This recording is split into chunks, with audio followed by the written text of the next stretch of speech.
Here I am. Here I am. Here I am. Here I am. Button on the chat, giving enough time for people to come in here. And I got to kill some things in here real quick while everything's getting loaded. Because got to have everything shut down, everything. So, but it's going to be, hopefully, it's going to be a good show. I've had a real long day, and I've been looking forward to this. Starting a little early gives time for people to come in here, get situated in here, and hopefully people will be able to say hello. Uh, I do have chat open. Uh, I am paying attention to it, so which is kind of good. I do have a public chat that is open to everybody. Um,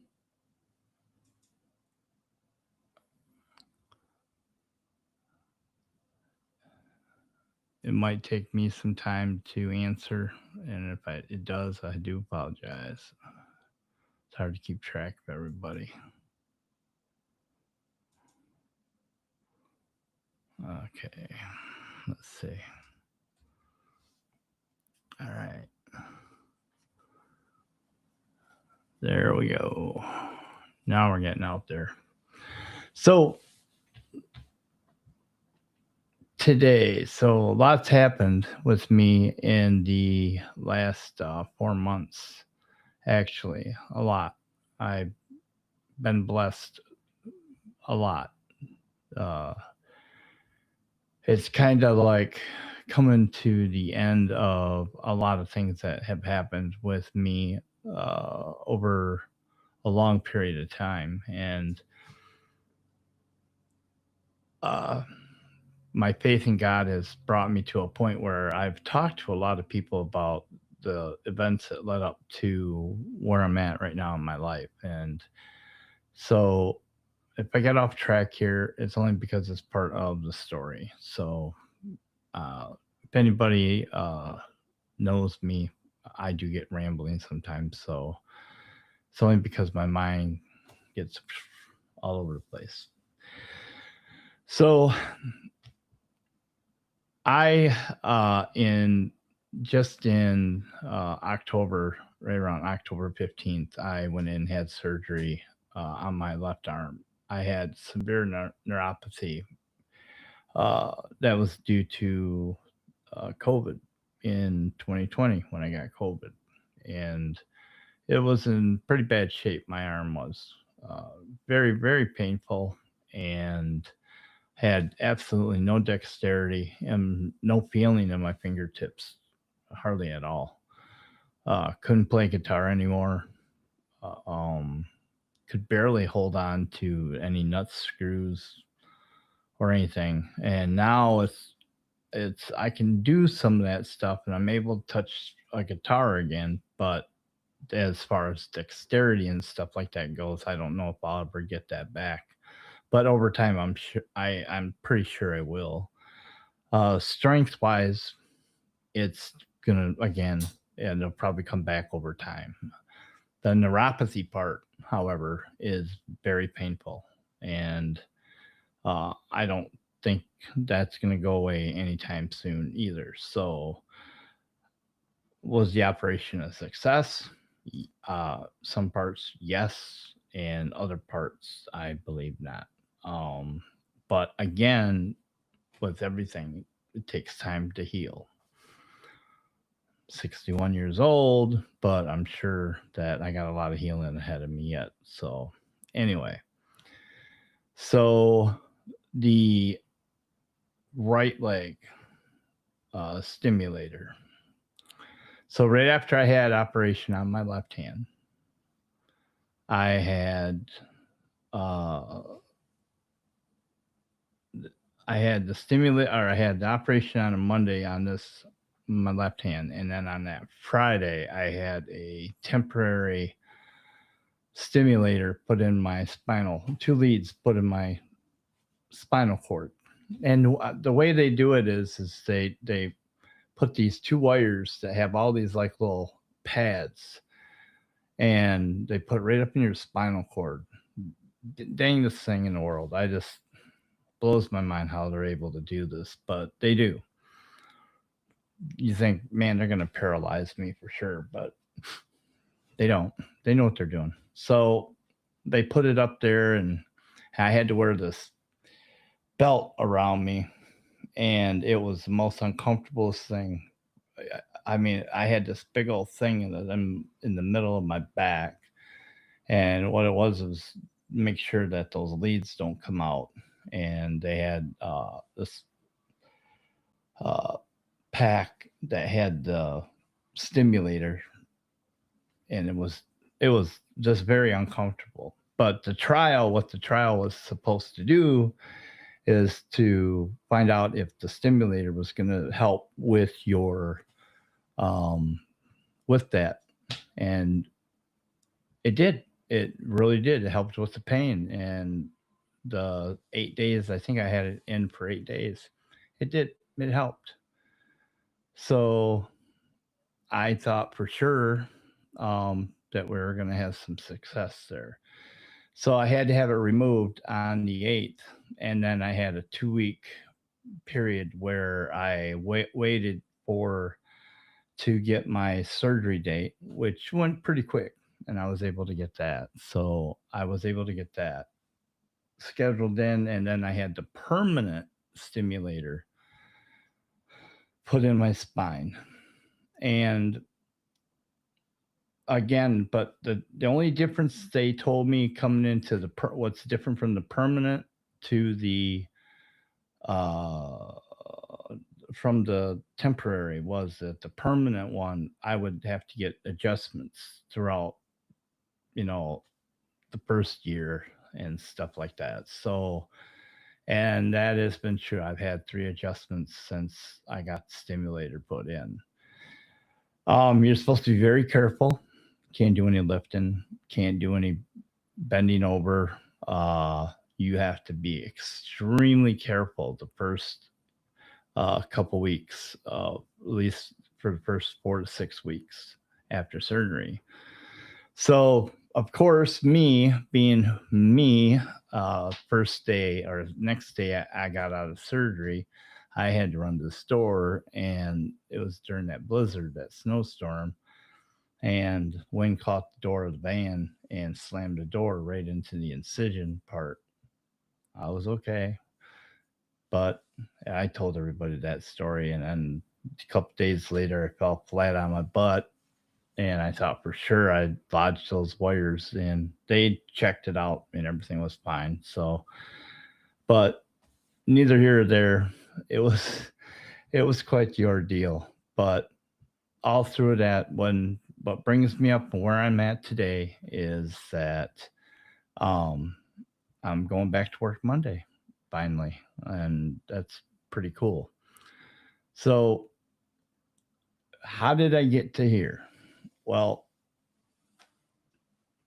there's a little bit of a little bit of thought process here, and if I'm doing something, you see me, it's just the way I got to talk because I got to concentrate on this.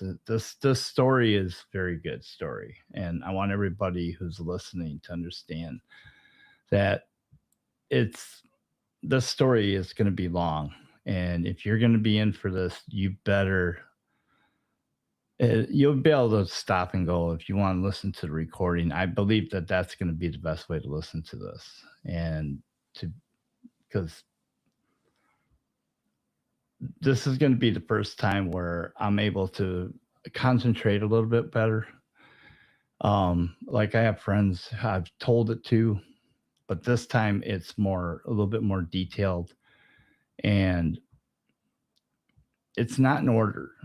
And when I mean it, it's like how things happen. I'm just going to tell you bits and pieces and parts because um, it's really hard for me to put it in order because it's all over the page, and that's how it was in the dream. So I'm gonna tell you exactly what happened. But now there's gonna be bits and pieces I'm gonna tell you that of accounts from my family, my wife, and uh, even my father and stuff like that. So uh, just got to bear with me, and we'll get through it. It's not going to be that long, but it's going to be long enough. So, as a lot of you know, in 2020, I got COVID, and and that was a nasty, nasty bug. And prior to this event taking place with me, I there was a lot of things going around about the bug at that time, and it was said to have, it was just like the flu, and there was other things, and yes, we're not going to get into the BS about it, and that's not what we're here about. So um it was a bad bug.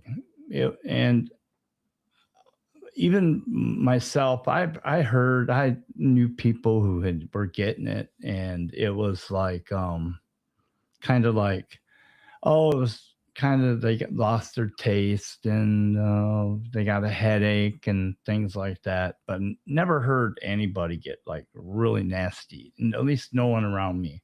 You heard stories, like you would hear stories like on the news. You would hear people like end up on a respirator, or not a respirator, maybe, what's that called, whatever. Anyway, so um and what got me is you'd hear all these stories, but you really wouldn't know which one, like all how what was true. And then you hear people like, well, ventilators, that's what it's called. So anyway, so you'd hear people to be on a ventilator, and then people would be on ventilators, wouldn't survive, and all these things. You just heard it all the time. And then you'd hear people who didn't get sick at all, and then you hear it was all, like all made up. You heard all these things that were going on at this time. And so for me, it was kind of like I didn't know where I stood. All I knew is I didn't want it to disrupt my life, and I took it very seriously. Uh, but then again, um, I was already kind of germophobic, but not in the way that I should have been. But because I had worked for a small engine place, and I got sick all the time because I was handling people's money, credit cards, and all that stuff. And I was seeing like I always got sick all the time. So, but even then, I used to, use hand sanitizer all the time. That's about the extent of it. And I didn't like touch money anymore, or people's grody stuff. I just didn't like doing that. So anyway, so when that COVID came out, it was tough. And so the company that I worked for at the time, during it was the first shutdown. The company, the owner of the company, come up to me, and he says, "Hey, is there any way you can figure out how to shut the whole office down, so that everybody's got to be able to work from home? No problem. We can make that happen." It's exactly what happened. So everyone was able to work from home, make phone calls, work off from their computers, and everything was just perfect. And uh, I and I don't mean to do that. Yeah. So what was actually happening at the time? So when that started happening, everything seemed to work really cool. We made it, I think it was like maybe 2 weeks off. I think it was. I'm not totally sure. I don't remember. But I didn't get sick at all. I and my wife, however, she was going to work. She worked at a um, at a Dollar General down the street from us. But she was always, really taking good care of herself, not getting, too bad. But I think it was during that time she wasn't even working. I'm not totally sure because that was that major shutdown. So uh, the funny part about it was is when we went back to work, and so we went back to work, and it was probably, I'm not going to say, maybe not even a week. One day I was at work and I was like, I had this tickle in my throat. You know how you go, and it started getting a little bit more. And I uh, told one of the girls who I work with, and I said, I think I'm going to get out of here. I'm going to go and work from home the rest of the day. The only reason why I did that is because everybody was very, very, very critical. If you're getting sick, go home. That just there was no, just go home, and that's the way I did it. So here it is. Here's where it begins. Okay, so I go out to my car. I start driving home, and the last thing I remember is I remember driving through a town that we called Allendale, and that's it. That's the last thing I remember.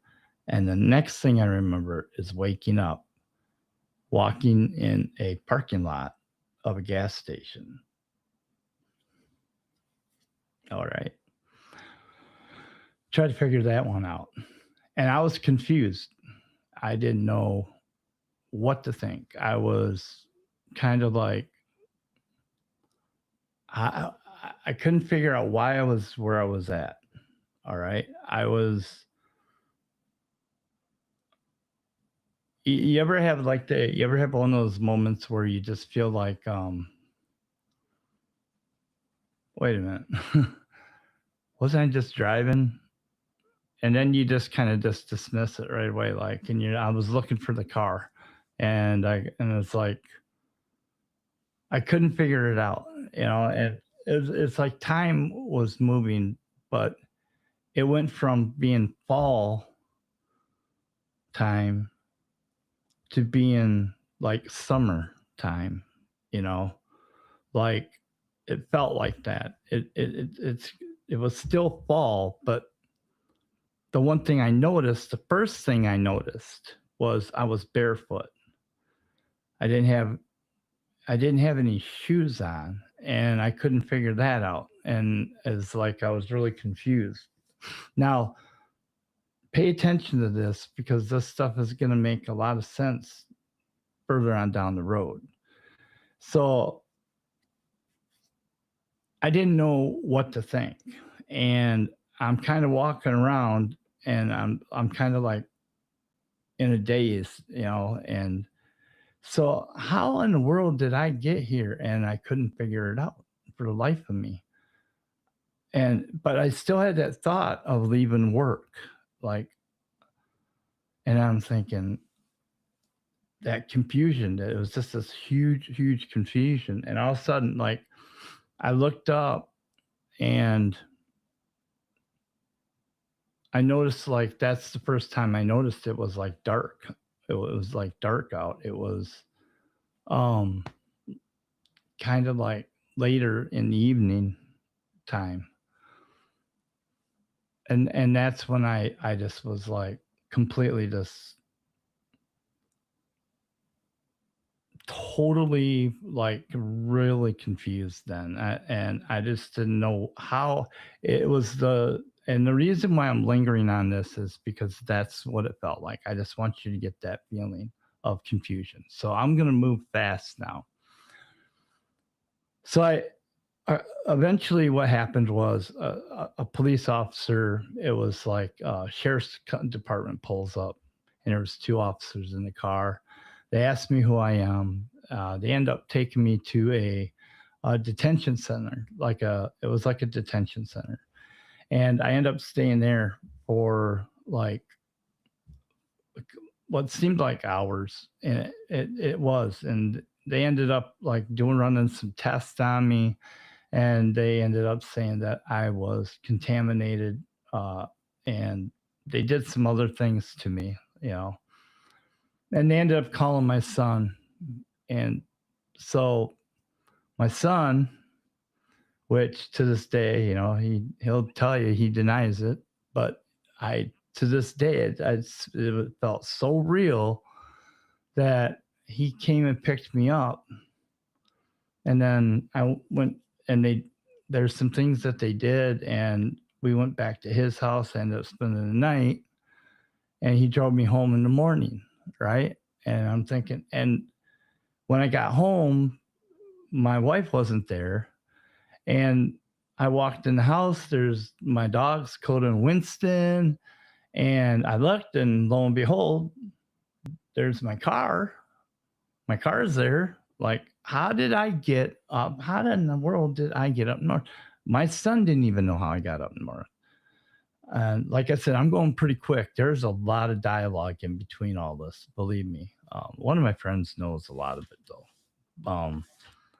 But the thing about it is I just didn't know, you know.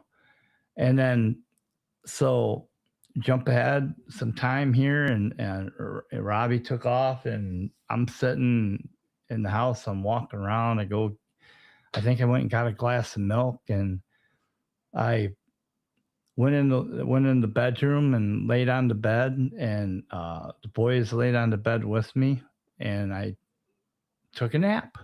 And next thing you know, I wake up, and there's my wife, and she's saying, like, what time did you get home? And I go,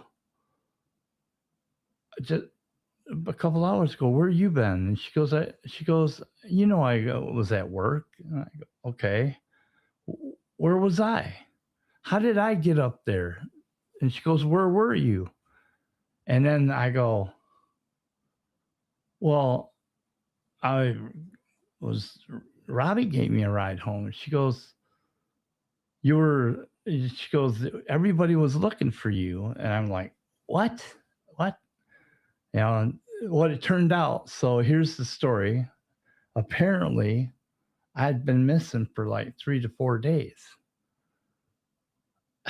And I'm like, and I thought, see, this is where it just gets really freaky. But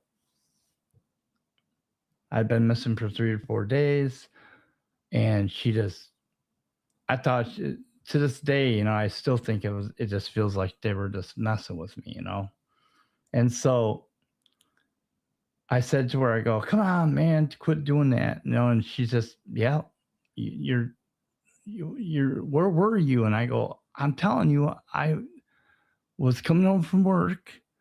I was feeling sick and everything. And I ended up at Robbie's up. It was actually like up by Hesperia. And she goes, what were you doing up there? And I go, I don't know how I got there. You guys just like this whole freaking out, like Twilight Zone thing. So anyway, all of a sudden, it's like her and I are just going head to head on this whole thing. And all of a sudden, it felt like the ground and like a vibration the ground started vibrating. And I hear like I thought was the garbage truck coming down the road. That's about what it sounded like. And so I went to the door, and there's these black trucks, like kind of like 4-wheel drive, big box trucks driving towards the house. And it's like military style, kind of. And I thought, whoa, what's these guys doing here? And they come in, and they're out there, and the trucks are like, I mean, they look cool, but I've never seen them in this area before. I didn't know who they were. And so they were parked like in like 2-1, 2-1, 2-1, and then 2-2. That's about, I think that was the end of them. No tanks or anything like that. Just uh, one. Well, no, one of them was like, I think two of them were SUV kind of style, if I remember right. Uh, yeah. So anyway, they some bored people got out of um, two of the vehicles, and they come walking up through the yard, and of course, Coda and Winston are going stupid crazy, and I stepped out on the steps, and I said, "Can I help you guys with something?" And one of the guys, he just stood there and looked at me, and he goes, "Are are you Robert?" And then I said, "Yeah." And he said my last name. I go, "Yep." And he goes, "Do you live here with your wife?"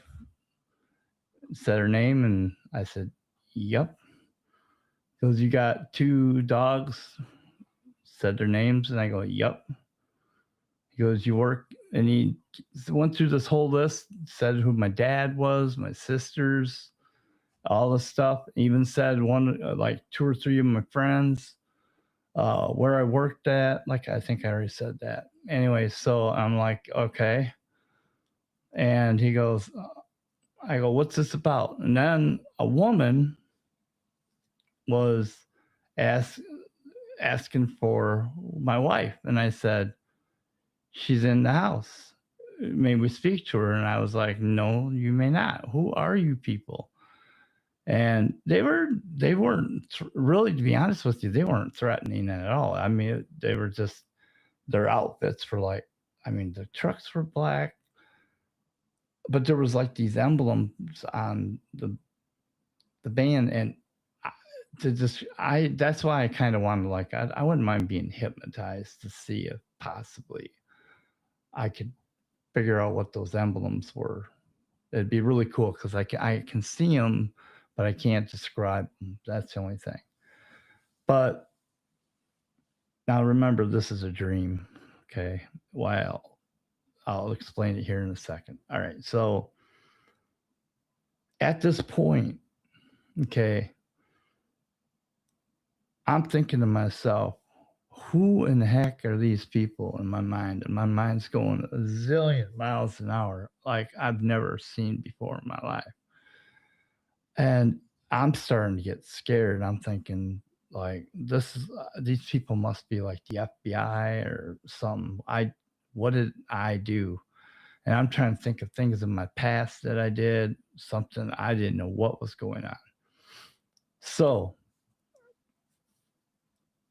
the lady was very polite, and she says, "Can I please go talk to your wife?"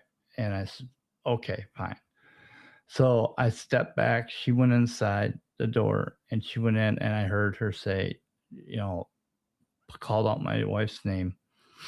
And the dogs instantly stopped barking, instantly. Like, and I could hear their clickety click of their paws and stuff. But here's the thing. I then says, "What is this about?" And he was very polite, and he says, "Sir," he goes, I'm just going to be flat out." He goes, "You have been selected to take part in one of the biggest things that um, the world could give anybody, and the government has come up with a way to help with overpopulation of the world." And I said, "Oh, great. You're going to kill us." That's what I'm thinking in my mind, you know? And my nose itches, by the way. So I thought to myself, man, no, we're dead. We're dead. We're dead. We're dead. We're dead. That's what I'm thinking. So anyway, what he does is he's standing there, and he explains this thing, and this big old operation is called the Big Freeze. And what they do is they take you. I This is where it gets really freaky. And they put you into what's called as a freeze. And while you're in this freeze, you get to choose what you want get to do when you come out of the freeze. Meaning you get to do whatever you want and you will not be sick. So if you are sick, you won't be sick when you come out of this freeze. So I'm thinking to myself, well, sounds good. I mean, but how long do I have to be in this freeze? And so this guy goes to me, he goes, 5 years. You're in it for 5 years. And then the, the next the next cycle of people go in for 5 years. The next cycle of people go in for 5 years. The next cycle of people go in for 5 years.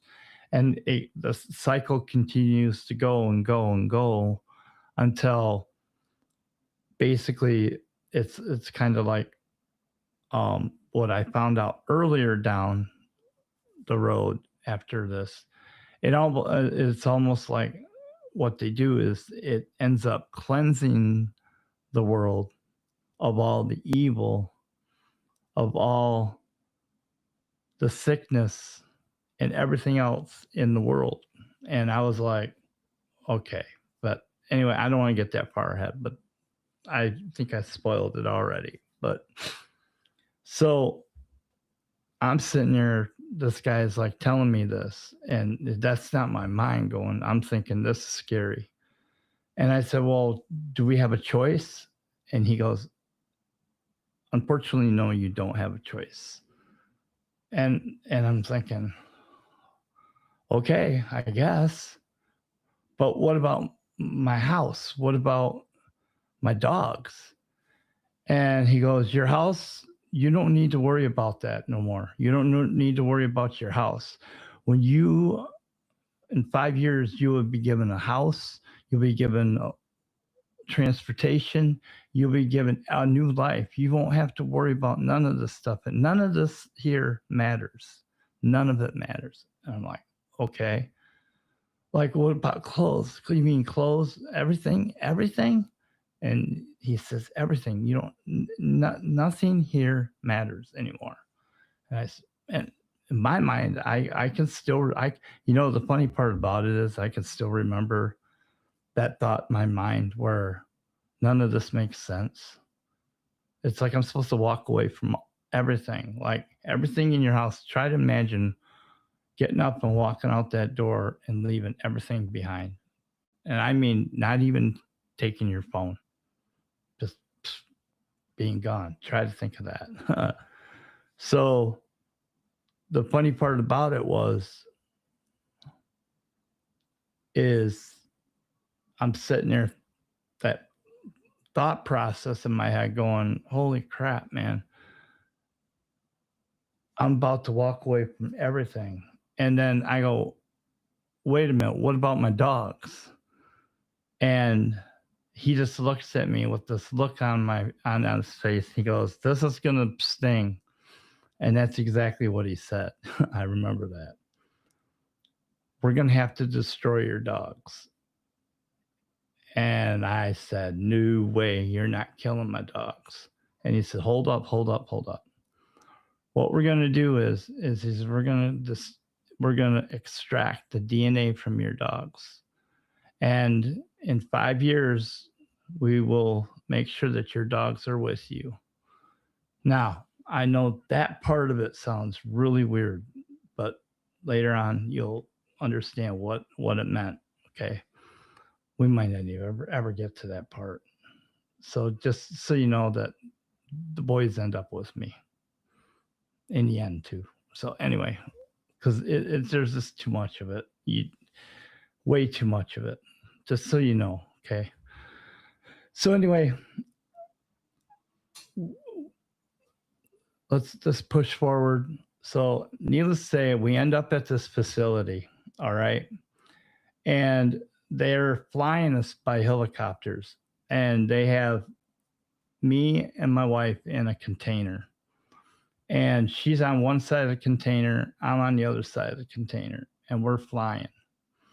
And she is they got her plugged in to all these wires and tubes and everything. Same with me, all plugged in. And me, the nurse, they all got their mask on and everything. Now, see, now here's a here's a here's something that I've thought about a lot, and you might want to think about this too. This is kind of interesting in a way. When I look back right now, and I think back about that time in the store or in the hospital. I'm sorry, the store. I saw something pop up on the said store, but in the hospital with the nurses, people sometimes when I'm in the when I talk about I said they find out that I was in a coma. They asked me, "Do you ever remember times when you were awake?" And I think there's some of the times there was, and sometimes I think it was like some of the nurses and doctors and stuff that were unmasked, because sometimes it just seemed that way. But you have to dig down really deep, because the reason for it is it makes sense, because it seems like half the time I was in my dream doing things, and some of my dream it seemed like I was in the hospital. So it makes perfectly good sense. So, but needless to say, we end up falling asleep. And then the next thing I remember is I wake up and I'm I'm completely like and utterly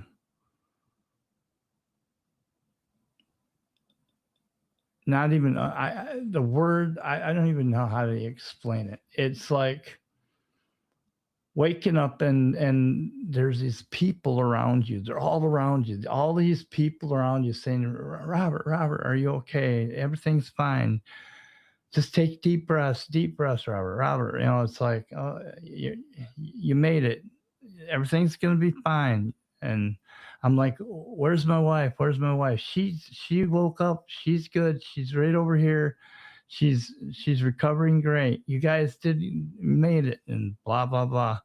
And it was like, it was actually kind of exciting, to be honest with you, because your mind's just like, and it's like I go, I got a headache. I got such a splitting headache, and she's like, yes, that's normal. You guys made it really good.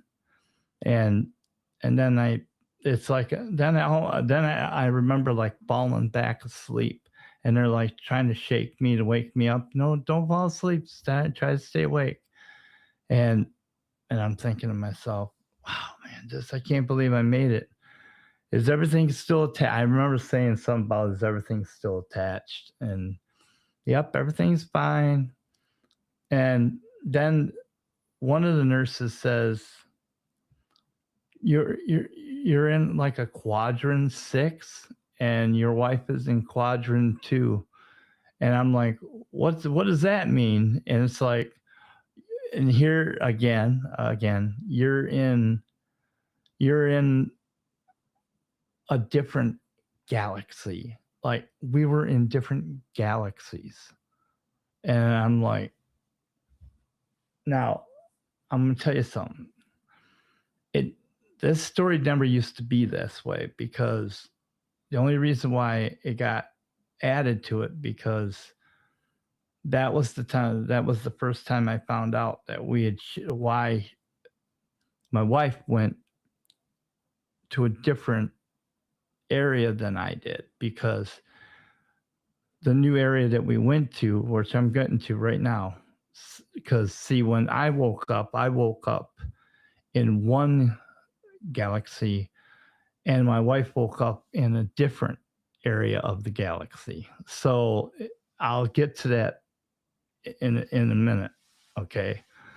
So when I woke up, and it was like, we're talking maybe a few days after I'd woke up, I kept asking them for my wife, and they said, finally, they just said that she had moved on to her, what she wanted to do, her career, and that I would join her later on. And the funny part about it was time didn't seem to be an issue.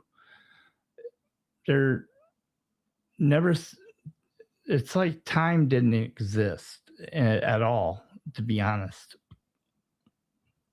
because there was a lot of times, there was a lot of moments where it never seemed like there was a time, like a time frame. It was always like,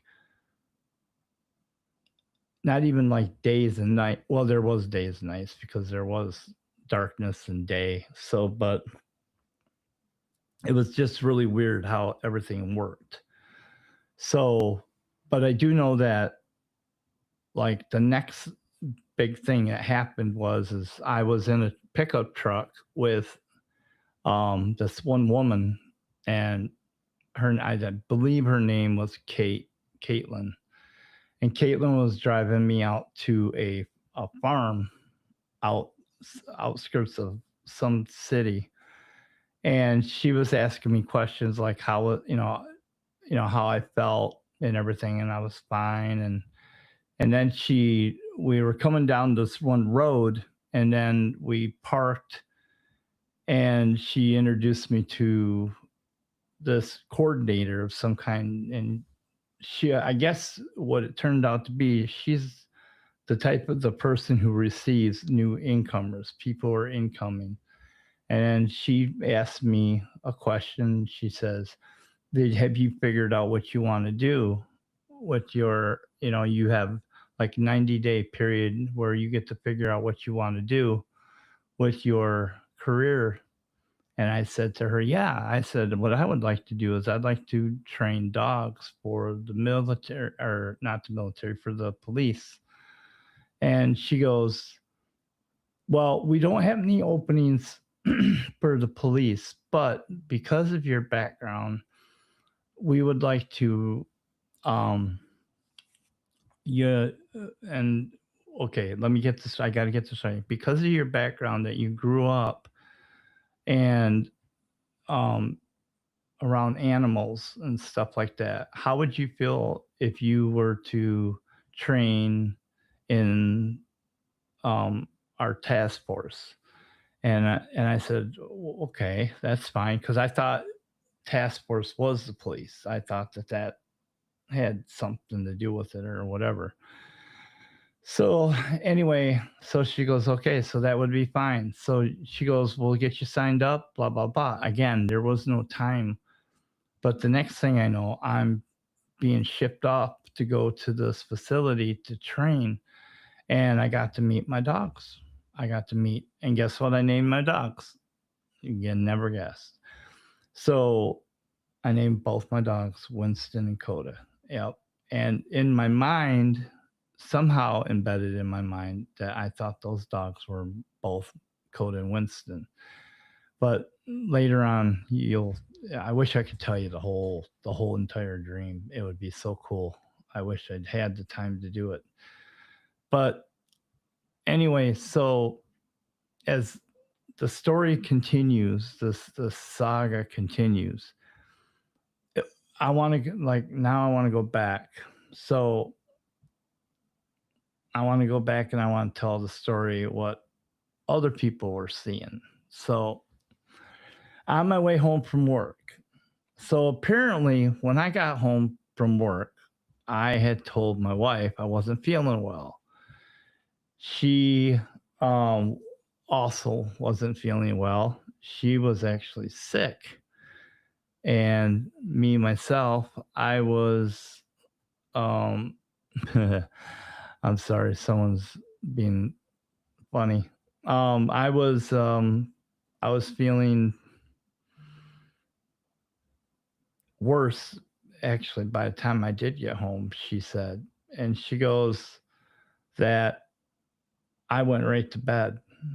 and she said she sat watched TV, and then later that night I came out and I sat in my chair, and the next day I was having a hard time breathing, like kind of like I couldn't lay down in the bed without having a hard time, and then when I'd sit up in the chair, I was having a hard time, and so the next night I was, I guess, apparently getting worse to the point where the next morning I told my wife to call 911.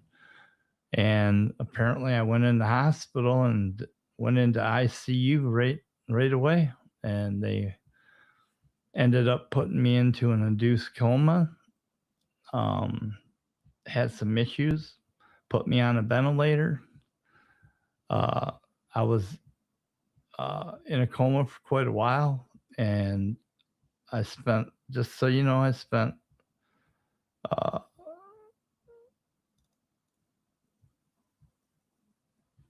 140 days in the hospital over this whole thing.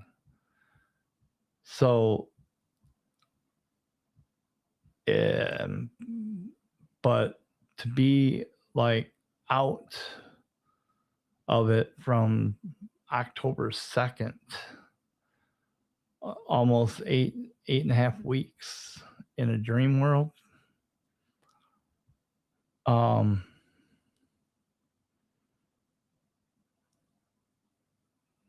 that's freaky, because I'm telling you, your brain, where I was, like I said, I'll jump back into the dream. I'll tell you some bits and pieces of it, but I'm telling you right now, your brain does some crazy things, some really crazy things.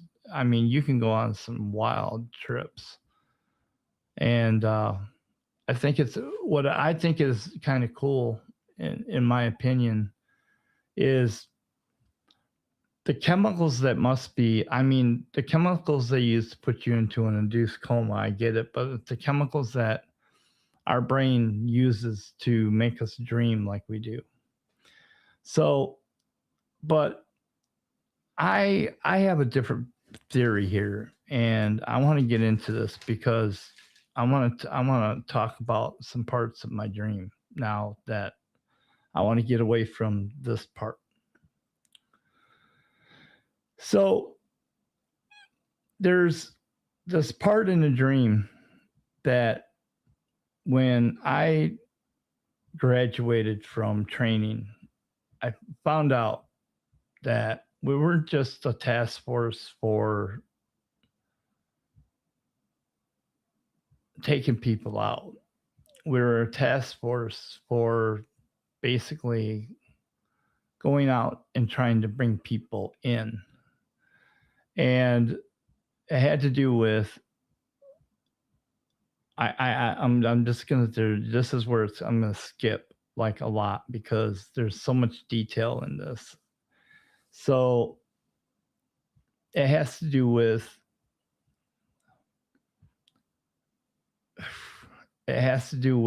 the tribulation and revelations, and the book of Daniel with some prophecies.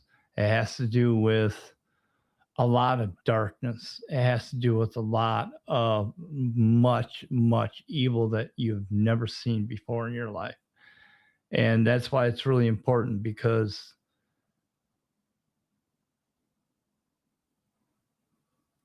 during these times in my dream, I believe that I was between what would my vision of heaven would be, and what the vision of what the tribulation and what earth's going to be like during the worst possible times. And a lot of people, I've talked to some people about this, and I think, there's a lot of scripture in the Bible, and I hear a lot of I hear a lot of really good content creators. They talk about this stuff all the time, and it's kind of sometimes it's disappointing to me. And what I tried to do is ever since I had my coma, I've never listened to another person's story about their coma. And it's because I don't want it to chart I don't want it to tarnish my story. But I I honestly believe in my heart with every fiber of I just cannot believe that I didn't see what heaven's going to be like because I had no pain. I had no memory of what was left behind. I saw my mom, you know, and things like that. I thought were really cool. Uh, I got some text messages here. I saw my mom uh, and some others. Okay, so um, questions like some people ask me like, did you see God? No, I didn't. Did you see Jesus? Not that I know of. Did you see pure evil? Yes, I saw pure evil. I saw evil like on that you wouldn't believe. Um, did I see? I saw. I saw some pretty cool stuff. Angels. I saw some really good angels, and I saw some really cool. It's like this. It's like what I was doing. I got to do some really cool stuff. I should have did this like when I wasn't so tired. But anyway,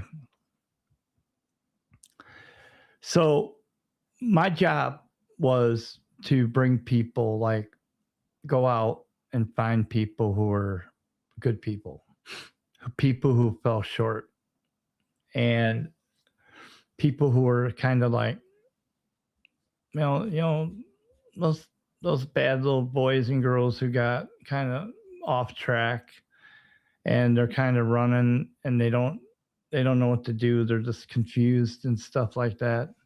And I had the the absolute power to be able to make the decision whether to give them, you know,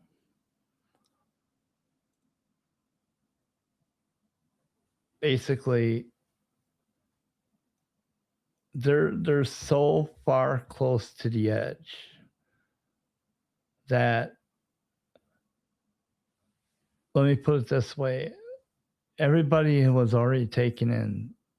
Everybody's already been taken. The ones left behind have already been left behind. These are the ones that are just the last the last of them. You know what I'm saying? The stragglers, that's who they are.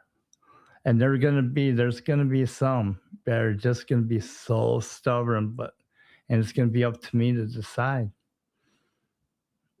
And believe me, there's gonna be some people that are just I have to make that decision whether to just walk away or to send them. And to send them means to send them forward. And some of them don't like it, but they'll it's better than the alternative, and they don't want the alternative, and but that's what I did. And then I would do that, and then I would get like a break. I'd get a vacation, so uh I get to hang out in paradise. You know, actually, there is a funny part. My son will die laughing right now. Um, there's this part in this is where things get like as art. I think that's what they call it, as art.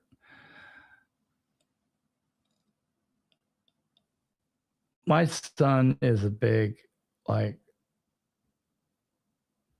Marvel fan, and I think this was more of a tribute to him than he knows. So I think what the cool part about it was I got there was this like the guy, the guy that plays Thor, the guy, he was Thor in my dream movie star, and so was there was a few what's her face was there, um, and there was like this movie being shot, and we got to go surfing. I was surfing, and I told my son I got to go surfing with Thor and Azar, whatever they call that. And it was really funny because my son was like, "You lost your mind, Dad." There was a lot of times I could tell you a story about after I come home from the hospital, and my son and my daughter-in-law, God bless their hearts, they tried not to, but I don't think they could help it. But they have a bug popper. And one time I was sitting on a table, and right behind my back was their bug popper, and that bug popper went off, and apparently my body jolted. They couldn't help but laugh. But anyway, I was messed up for quite a while. But anyway, so getting back to the story, I told you I'd jump around a little bit. But the thing about it is that during the dream, I actually do feel like I went to heaven.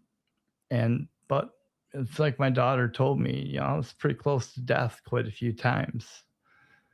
So who's to say I wasn't?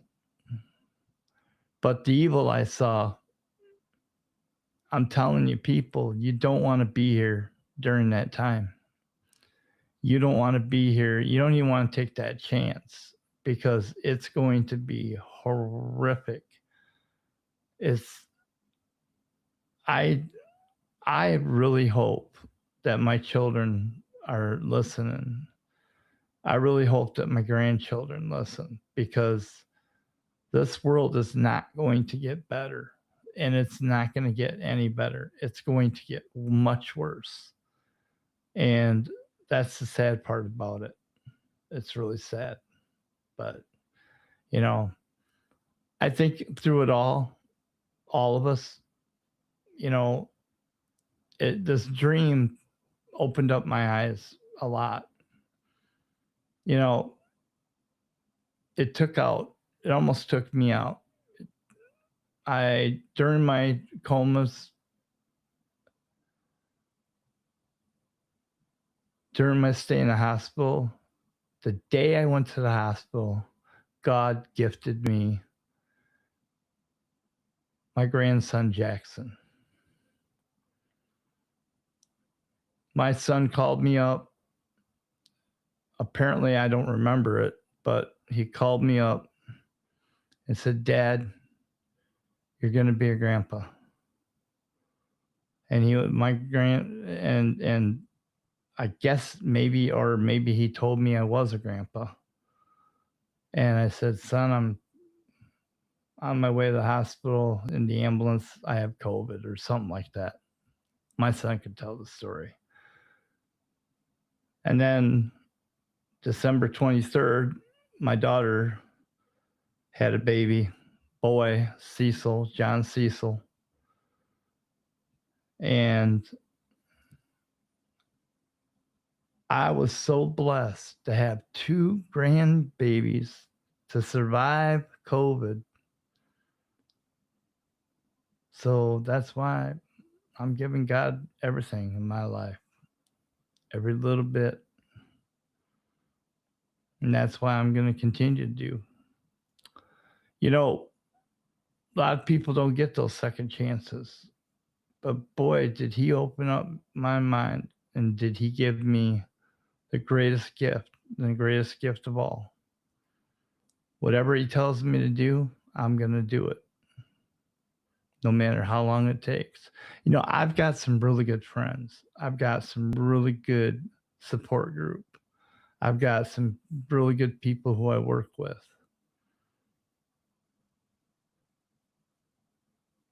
I just being in a coma was tough,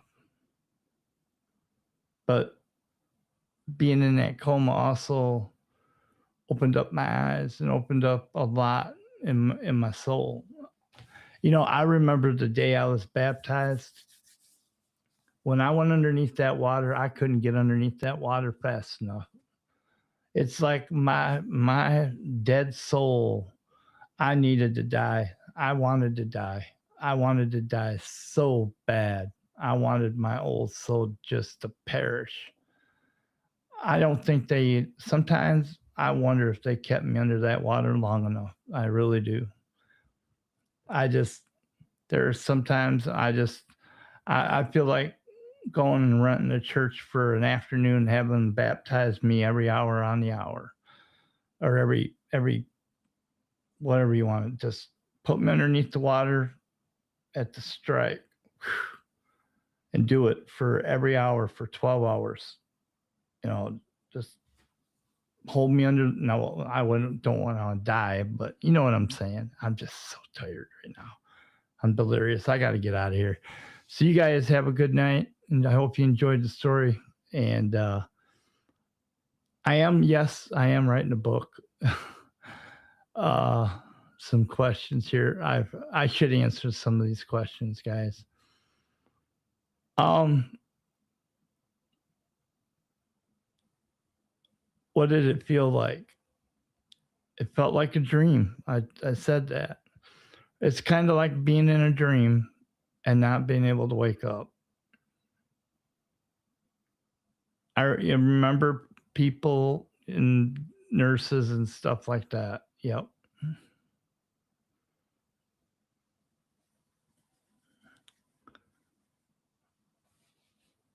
I apparently, yes, I did get a little hostile a few times.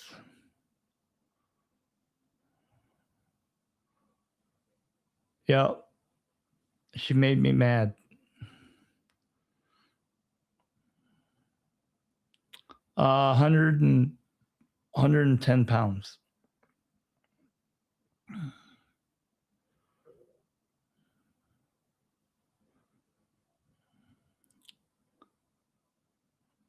Uh, I can't answer that one. I'd be in trouble.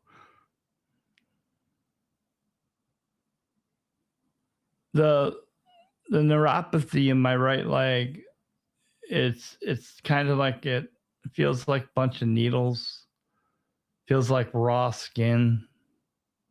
Like if you get like kind of like if you get um a sunburn, the raw skin, how it feels, and then like a bunch of pins and needles. That's kind of how it feels like. But my my one of my doctors said, like, he said, like chronic pain, try to explain chronic pain to someone that's trying to explain like a toothache that never goes away. That's what chronic pain is. That'll open up your mind. uh, I can't answer that one either. I've tried that. CBD oil doesn't work.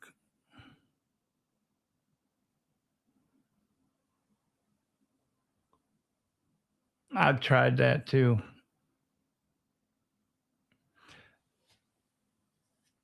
The thing about it is topical stuff doesn't get that deep.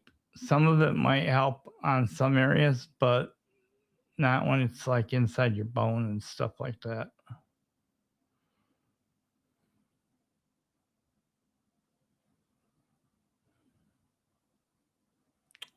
No, marijuana doesn't do it either.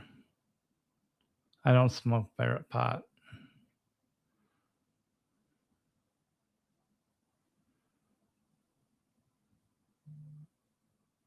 I'll tell you what really makes a lot of pain go away sometimes in my hand is if I grab like a glass of cold water and I hold my hand around it. It feels so good. It makes the pain go away. Yep. Sometimes I'll just go and put my hand under cold water. Sometimes grab some ice cubes. That feels good.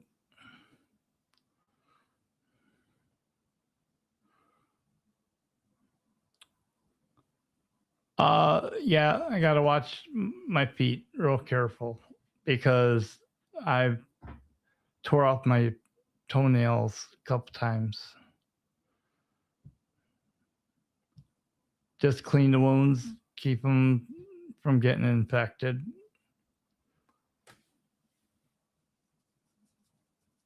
Try to take good care of myself as much as possible.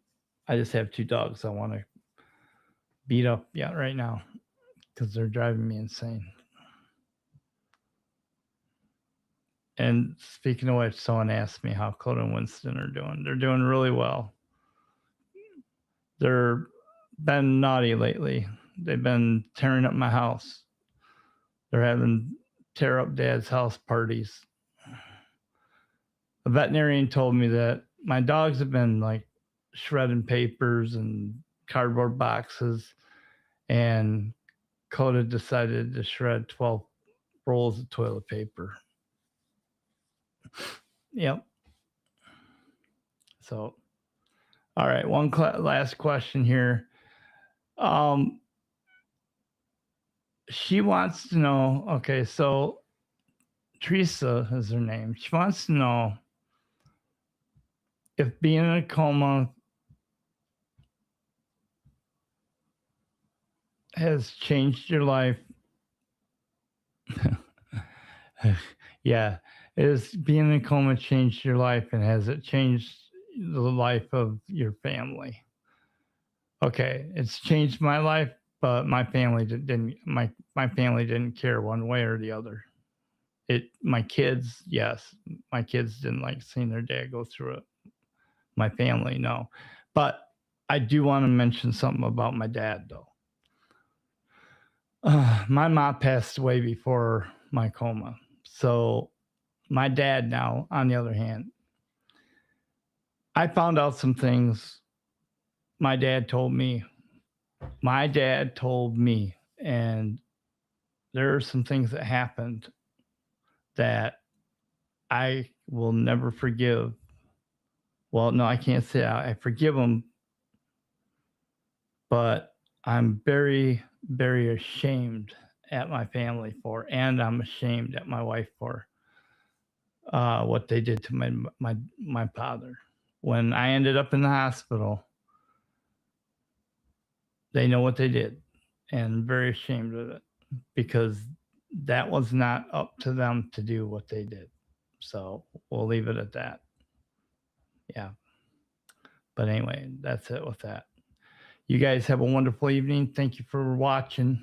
And hey, I do have a show coming up again soon, and I'm going to be actually reading from the Bible. I want to go through the book of Daniel. Daniel's been like really hard on me. One of my favorite books is Book of Daniel. And then I'm going to be going through First Peter and Second Peter. I have I'm going to be doing actually a show on that soon. So you guys have a wonderful evening. Take care. God bless everybody.